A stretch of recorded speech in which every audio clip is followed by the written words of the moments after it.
Sweet. All right, guys and gals. Thanks for letting me come here. And I got a couple of questions for you. First of all, just so I understand, who here is single? Okay, so we got a couple of you guys. No women single, right? Did I see any women's hands up? Oh, in the back. Did you see all these guys, man? All their hands are up. I'm just saying. If nothing else, you guys get out of today.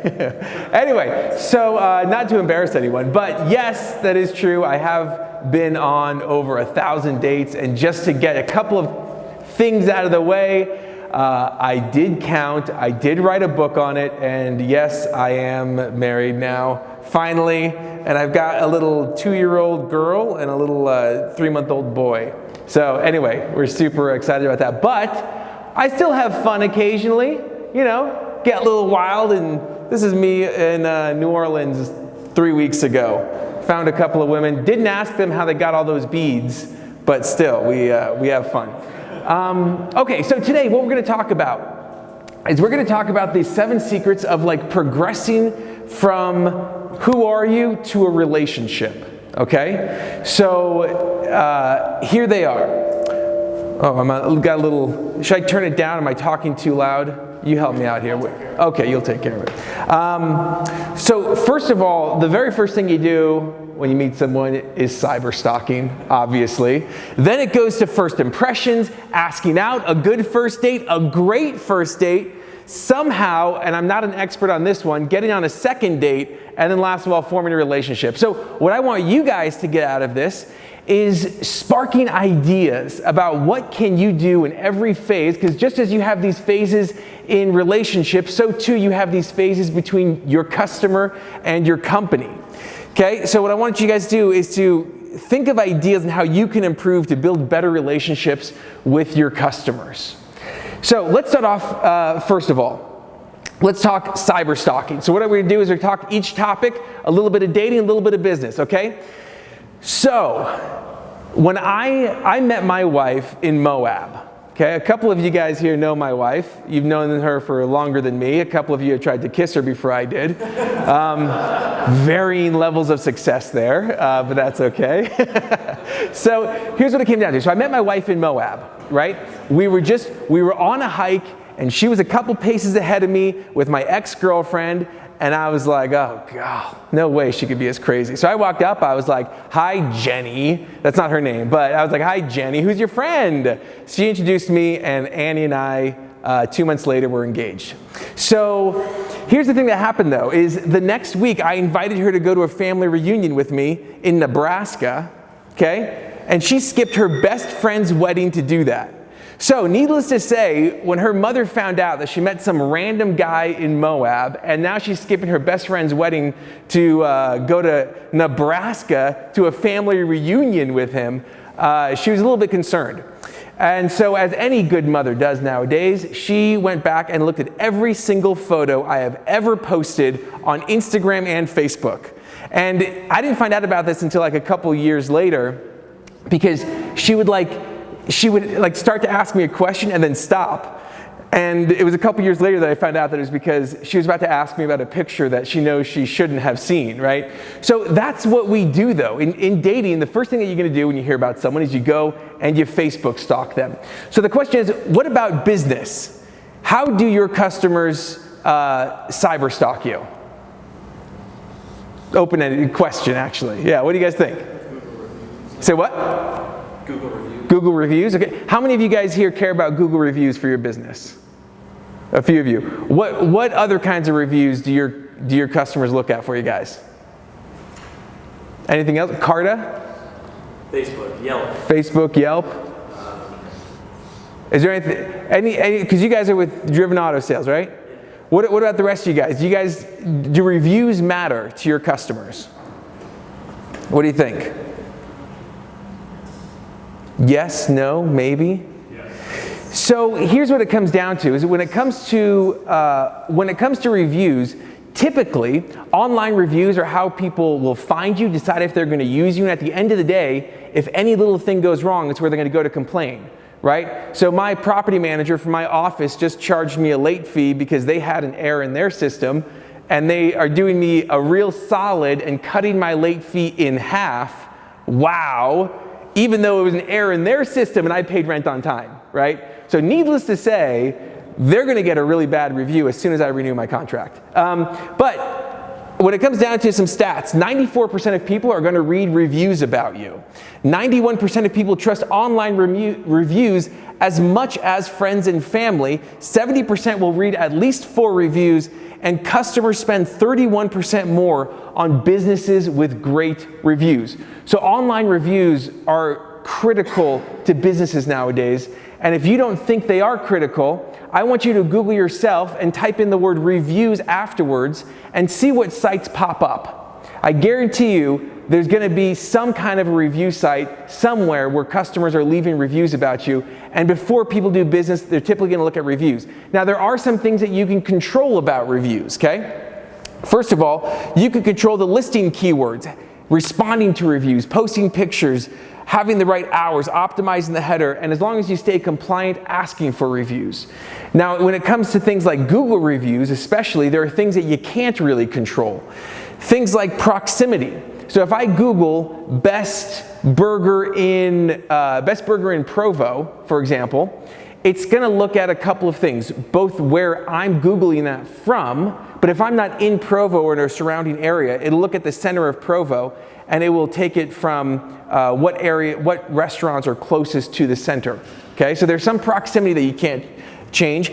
Their previous engagement. If a customer has clicked on a competitor, they're more likely to see that competitor than they are you. Okay, so those are things you can't always change. And then also people having bad days, right? Like every now and again, you can't please everybody all the time. I've got 999 data points on that. So people are having bad days. So if you get a bad review, you just work with it, right? You can't do anything about it. So, but the point is, and the question you should be asking yourself is, what did they find when they find you? Okay, again, Google your company name and add reviews on the end of it and see what shows up, okay? Because people are cyber stalking you. Now, once you've cyber stalked someone, the next step is that first impression, okay? So I go over to pick up this girl for a date. And as I get to her place, I tell her, hey, I'm gonna pick you up at 7, and then we'll go out to eat. And she's like, okay, sounds great. So I go to her place, and she's wearing yoga pants and like a tank top. And I was like, oh, did you like want to do drive-through, or like I'm like, what's going on? And she's like, no, I'm ready to go. I was like, you're ready? She's like, oh, well, let me put a shirt on. I kid you not, she opens up her closet. There's a pile of clothes. She reaches in, pulls something up, okay, and then puts it on. I'm like, what's good?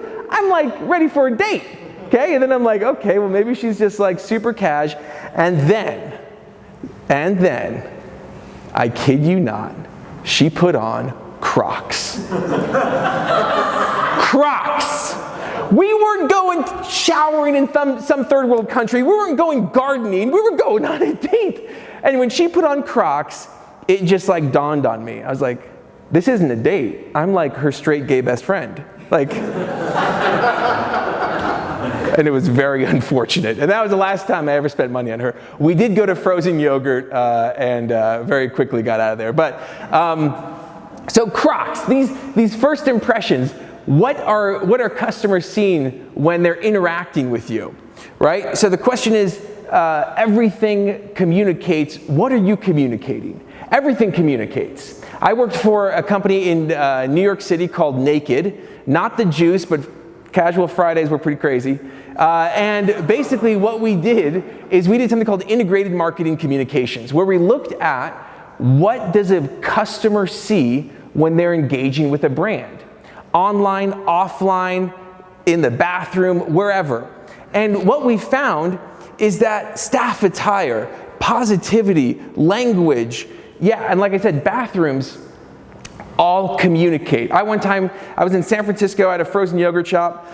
I have eaten a lot of frozen yogurt in my life. You can't avoid that going on 1,000 dates. But when I was in a frozen yogurt shop, the staff, they were behind the counter. They were kind of in like a little break area, but they were talking pretty loudly, and they were just dropping the F-bomb after F-bomb after, and I was like, this is like a family place, like I was there with my 2-year-old, and I just anyway, so blasted them with a negative review because I think that is wildly inappropriate. And I have not been back to that brand since. Not just that location, that brand period. Because it makes me think, if they're that poor in hiring people and training them, what else is bad? I did work for Dunkin' Donuts. And as we went and talked with them about what they wanted to do, this is the whole, right when they came out with the America Runs on Dunkin' slogan, remember that? That was a few years back. And so I was doing a bunch of interviews, and the thing that came up over and over and over again were the bathrooms. The bathrooms, because they were I go to Dunkin' Donuts, I get my coffee, I get my donut, and then as I'm heading out, I'll take a pit stop in the bathroom, and it's disgusting, and so it makes me not want to come back. So this is part of the campaign of the redesigned Dunkin' Donuts bathroom. It was very clean, very sleek, but as part of marketing, we said that you need to clean your bathrooms, okay? So think about it for your business. Think about all the points that your customers engage with your brand, and what are they hearing? What are you telling them from all of these different points in your business? From as simple as you go to Disneyland. Has anyone been to Disneyland recently? No, okay, a couple of you. Do you know what kind of soap do they have in the bathrooms? Do you guys remember? No? They have that powder soap. Have you ever used that? Or do we talk to the two guys who don't wash your hands after you leave the bathroom? Maybe. Anyway. But no. But that powdered soap, it gives this, because apparently back in the day, that's how soap used to be in bathrooms, right? And so they're communicating this nostalgia with their soap. How cool is that, right? Everything communicates. So just remember that and think about, for your customers and your brand and your interactions, how do you communicate that you truly care about them? Okay, now I've been cyberstalked. I passed that gate, right? You have a first impression. They're okay, no Crocs, we're doing good. By the way, another time, speaking of first impression, and for those of you who know my wife, she's a real granola, right? We had 100 mutual friends when we met, and nobody had ever even thought of setting us up, because I'm this East Coast preppy boy. She's a Mapleton, Utah, likes to go camping, and rock climbing, and you can come up and shake my hands afterwards. I moisturize, I don't rock climb, okay? So we're very different, right? I like Broadway, she likes, working out. So we complement each other well. Our kids will get both sides just from the opposite as usual. But one time I went to go pick up this girl for a date, and she was wearing Chacos, right? And I literally looked down at her feet, and I was like, we'll just go through a drive-through. This isn't gonna work out. Anyway, not that I was judgmental, but I really was. So, but now you gotta take that next step, right? You actually gotta man up, you gotta woman up, you gotta ask them out, okay? So, and here's the thing when it comes to asking out. It doesn't always work out, and that's okay. All right. One time I go to ask this girl out on a date. I'd been wanting to ask her out for a really long time. She's a super cool girl, and I finally built up the courage. I go to my roommate, and he gives me a nice pep talk. He slaps my face. He's like, "You got it, you got it." And so I thought, okay, here's a clever idea. So she was a baker. She loved to bake, and she was also from the South. And so she was really into just that Southern gentleman type thing. So I was like, all right, well, instead of asking her out with a bouquet of flowers, which I think could be a little bit much, I'm instead gonna give her a bag of flour and draw a flower on it Because baking, nice, gentleman, asking out, anyway. And so I went up to her door, I knocked on the door, and turns out that her roommate happened to be, and I truly do not know what happened, but probably, like, to this person, it was like, you know, Mussolini, and I'm maybe like a half notch below him, right? Like, she just hated me. I don't know if I like dated her roommate or tried to date her, I don't remember. But what happened was, she opened up the door and she stood in the doorway, she goes, what do you want, Zach?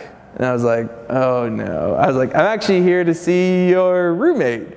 And so she just stood there in the door, and so I just kind of like moseyed on underneath her arm and walked in. And I sit down, and here's the girl on like at the couch, and I'm sitting on like the coffee table, and this girl is just standing there, just like looking at me. She's like, so what are you doing here? And I was like, well, I have this flour, because you bake flour for you, and I wanted to come over and ask you out on a date. And it was just so awkward. She was just standing there. And the second I said, I want to ask you out on a date, this girl goes, oh, hell no. No. You are not going out with Zack Oates. And she goes, you know what? I don't even care. You know what? You do what you want, ruin your life, let me know when he's gone, and she leaves. And so then I'm sitting there with this girl, and I'm like, she goes, so we probably shouldn't go out, huh? And we didn't. And but I asked her out, and everything worked out great because we got married to different people, and so that was fine. But what I'm saying is that sometimes you're going to ask people out, it's not going to work. But the key is you got to actually ask them out. Now in business, same thing. You got to ask them out. You got to actually get their contact and permission to reach out to them. Okay? You want to take things to that next level. If someone has come into your business and paid you money, and you don't have their contact information or a way to reach out to them, you are missing out. Make sure that you not only are getting the contact and permission, but you have a strategy. You can do it through a lot of different ways. There's loyalty programs. There's like a text this number. There's, just in the course of regular doing business, maybe you're automatically collecting that information. But again, it's not just about the information, it's about the permission. And the next level is doing something with that to actually get them to come back. Papa John's, have you guys seen this? They got slapped with a $16.5 million class action lawsuit because they were collecting phone numbers in the course of doing business, but not permission. And so they were sending out these text messages to get customers to come back in, and without the permission, they got slapped with a lawsuit. It was going to be $60 million, but they settled for only $16.5. So not too bad, but awful, right? So think about it in terms of your customers. One, are you collecting their information? Two, are you collecting permission to chat with them? And three, are you using it to actually get them back? Okay? So, now that I've passed the cyber stalking, I've made a good first impression, I've asked someone out on a date, about 1 in 3 dates, said no to me. So I had to ask out a lot of people, but they did eventually say yes. And in doing so, the key was going on a good first date. So, good first date in the sense of, you want to, there's certain table stakes of what dating is. You open doors, you ask questions. Street side walking. Are you guys familiar with street side walking?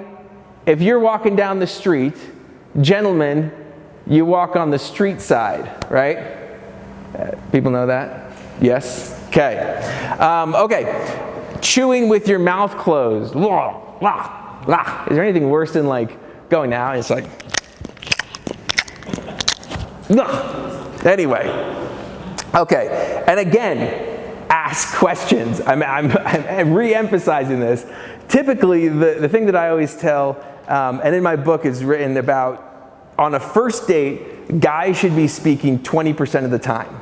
Because typically in our culture, guys are the ones to ask people out on dates. And so guys are gonna be the ones to ask out on a second date, right?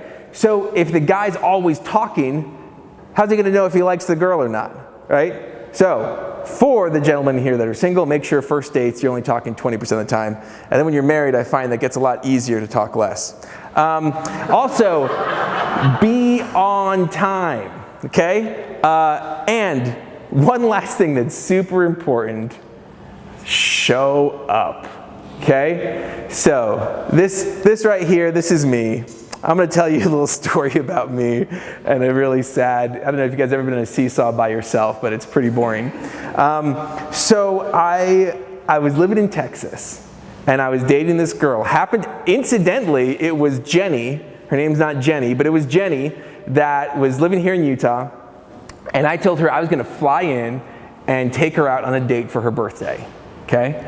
It wasn't a surprise, it was like, very well planned in advance. I got my ticket, I got my time off, I flew in, I sent her a text message, she didn't respond back. I was like, oh, okay, well let me just snap her. So I sent her a quick snap, didn't open. Okay, well, maybe I'll just call her.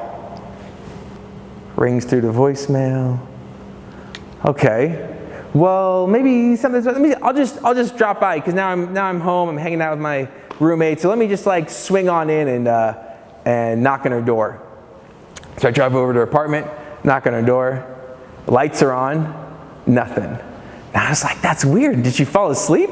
So I see her window lights on. So I was like, oh, that'd be cute. I'll get some pebbles and I'll like throw it up, and she'll open the door and be like, oh my gosh, my phone got run over by a horse, and so glad that you're here.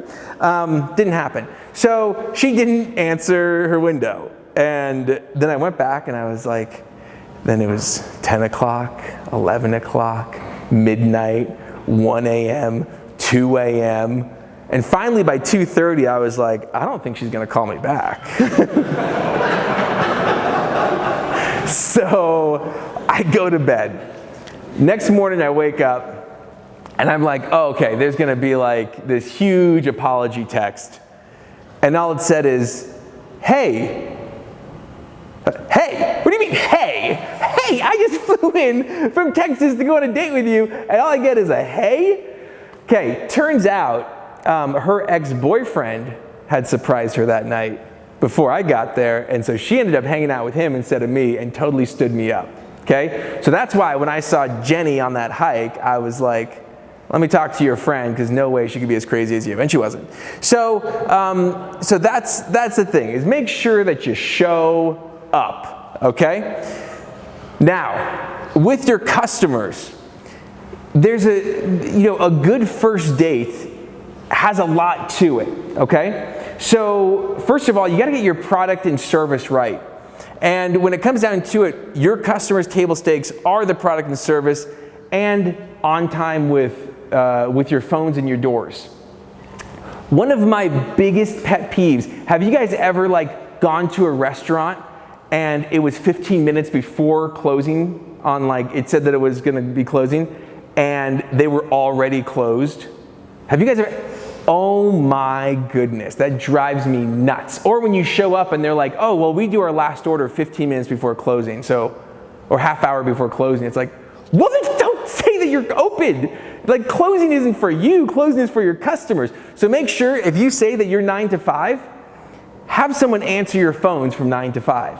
It's okay if you're not, and it's okay if your phones go to voicemail, but during business hours, make sure that you pick up. Because that's like quintessential disrespectful thing when you don't show up, or when you're not there when you say you're going to be there. So also, did you know that if someone's unhappy, they are 3 times more likely to leave a negative review? And every single negative review will lose you 30 customers. So it's imperative that as you're going through this, you realize that you have your good first date, and if you say you're always open, don't be closed, and make sure that you are setting the standard for what it is that you want to do with your customers and what encompasses that good first date. But a good first date doesn't quite get you there, right? A good first date, it's like if someone says, you go on a date and you come home and someone's like, how was the date? And you're like, oh, it was fine, but hand me the remote, let's play Super Smash, right? If it was a really good date, it's like, pause the video game, I gotta tell you what happened, right? So it's not about a good first date, it's about a great first date, okay?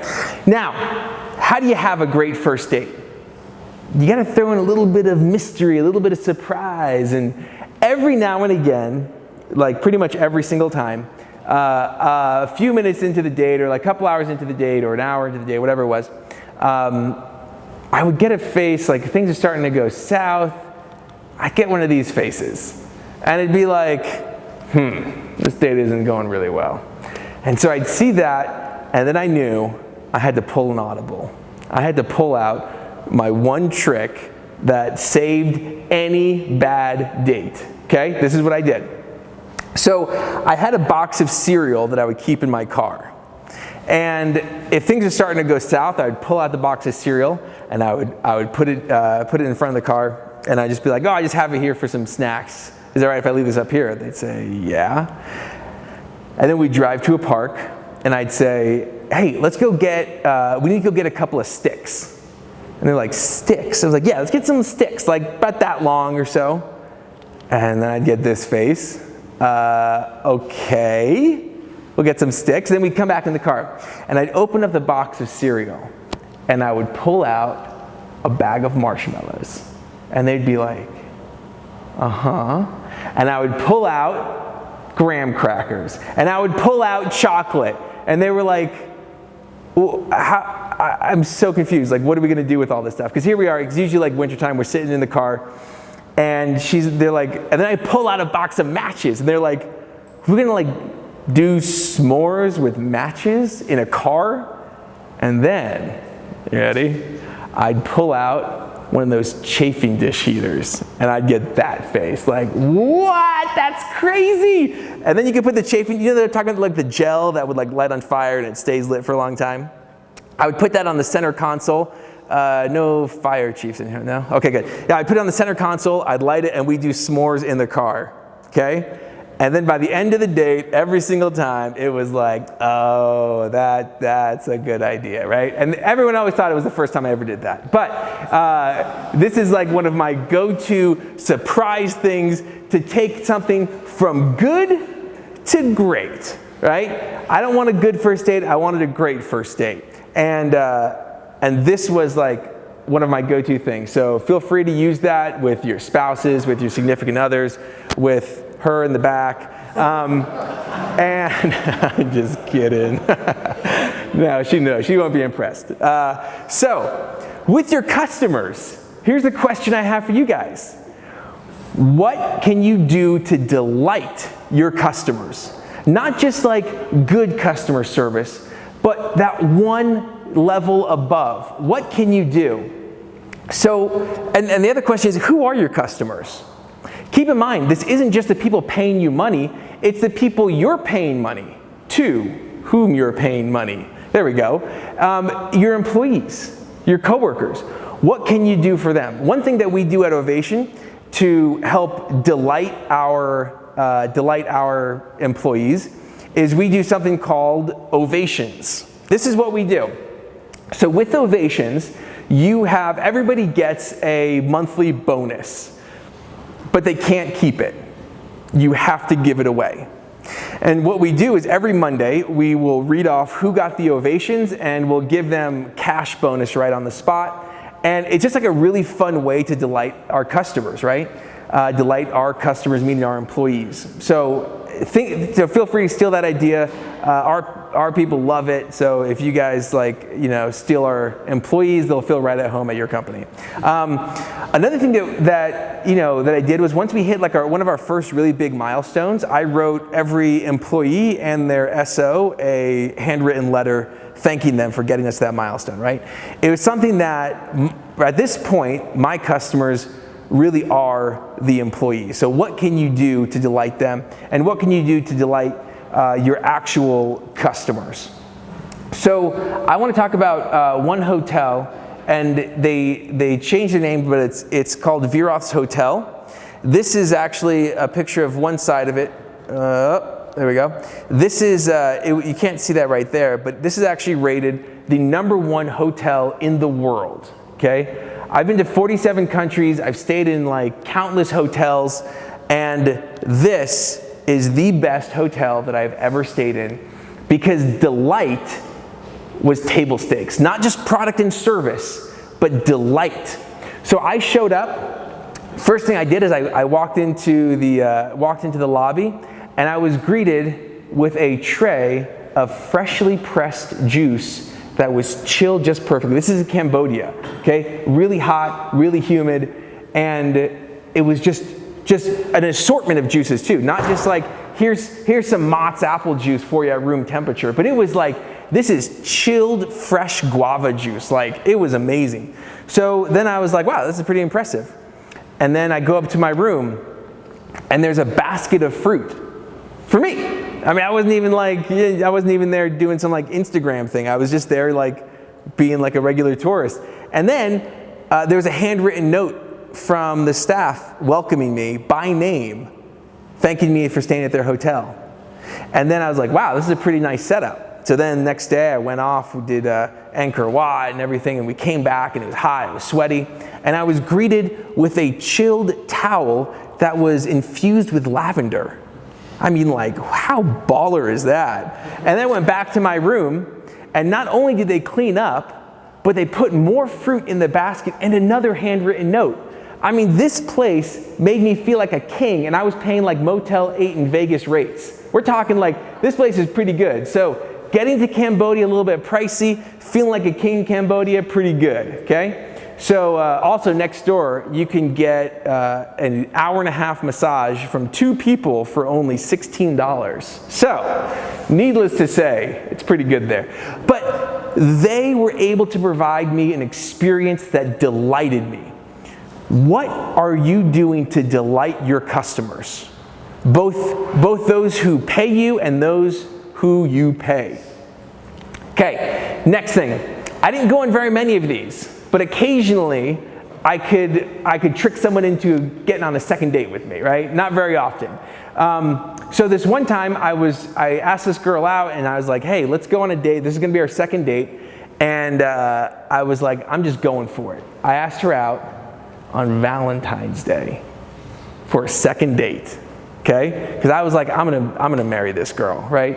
And she was only like the 30th girl that year I thought that about. So I texted her and I said, hey, when are we getting together?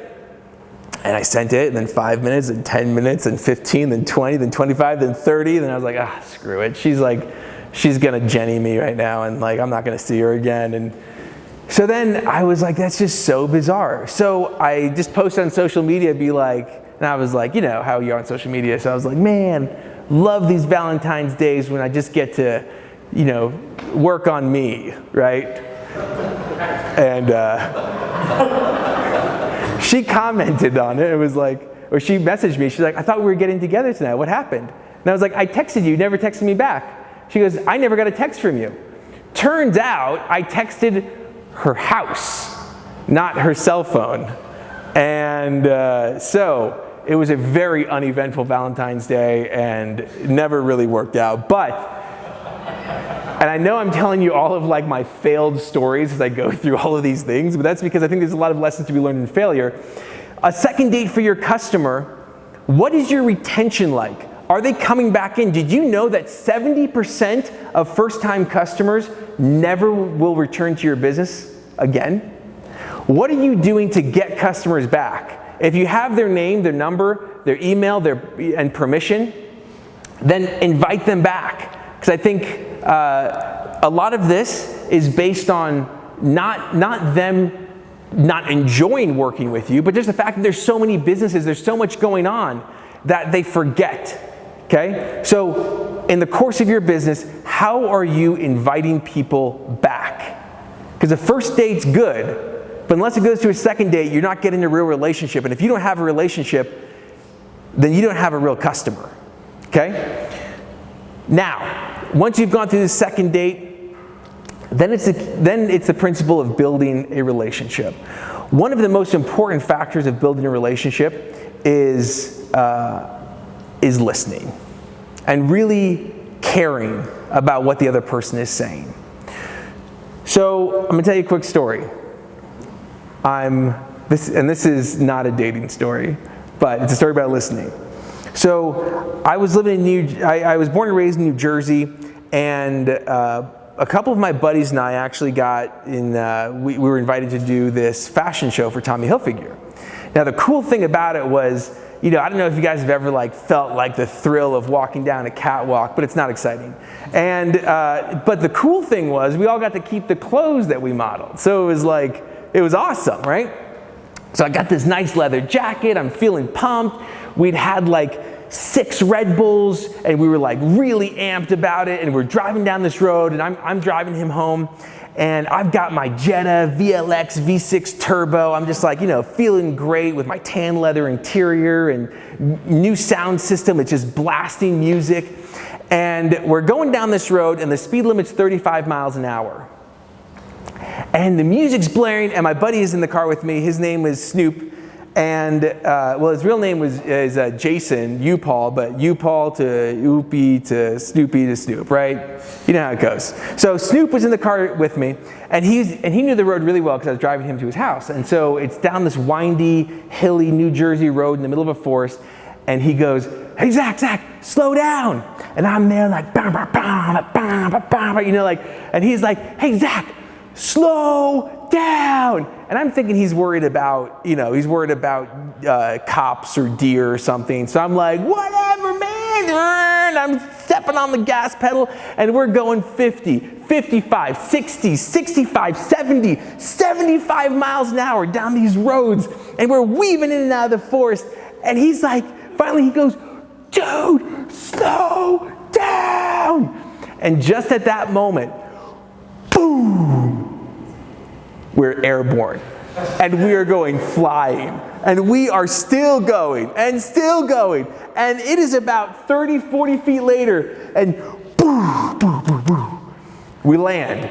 We skid to a stop. The car spins out of control. It's like Fast and the Furious, except the Jetta GLX V6 Turbo is not featured in any of those movies for a reason, which is they're not meant to do that, because what it turns out is there were railroad tracks. And the speed limit was 10 miles an hour over these railroad tracks, because I don't know if you guys know how trains work, but trains don't go on hills like this, right? They go like this, and so the railroad tracks are flat, the hill's going down, and then boom, and then it goes back down, right? So we were flying. And right at the other end of the railroad tracks is interesting because there's like 100 divots, right? And then to this day, you can walk about 30, 40 feet beyond that, and there's one giant divot from me. And the oil pan blew out, the tires broke, the axle broke. I mean, it destroyed the car, okay? And anyway, Mother was not happy about that. So I didn't have a car for a long time after that. But I learned a really important lesson, which is the importance of listening, especially if someone else has been there. And so the question is, for your customers, are you listening to them?